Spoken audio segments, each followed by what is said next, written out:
உங்கள் மனம் உங்கள் வலிமையான நண்பராக இருக்கலாம், அல்லது உங்கள் மோசமான எதிரியாக இருக்கலாம். தன்மக்குத்தானே சிறப்பான்கொள் எண்ணின் திண்மக்குத்தானே துணை. ஒருமுறை 2 மாணவர்கள் தேர்வுக்கு தயாராகிக் கொண்டிருந்தார்கள். இருவரும் புத்திசாலிகள், இருவரும் ஒரே அளவு படித்தார்கள். ஆனால் ஒருவர், என்னால் இதைச் செய்ய முடியும், நான் என்னால் முடிந்தவரை முயற்சிப்பேன் என்று நினைத்துக் கொண்டே இருந்தார். அவரது மனம் ஒரு நண்பனைப் போல அவரை ஆதரித்தது.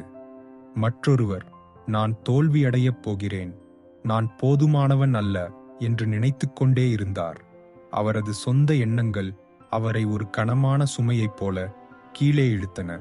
தேர்வு நாளில் இருவருக்கும் ஒரே கேள்விகள். ஆனால் ஒருவருக்கு மட்டுமே நம்பிக்கை இருந்தது. ஏனென்றால் அவரது எண்ணங்கள் அவரது பலம்.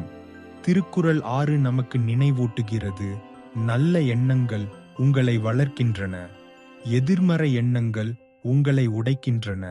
உங்களை உயர்த்தும் எண்ணங்களை தேர்ந்தெடுங்கள். தன்மக்குத்தானே சிறப்பான்கொள் எண்ணின் திண்மக்குத்தானே துணை. தினமும் ஒரு புதிய திருக்குறளை பின்தொடர்ந்து சப்ஸ்கிரைப் செய்யுங்கள். நாளை சந்திப்போம்.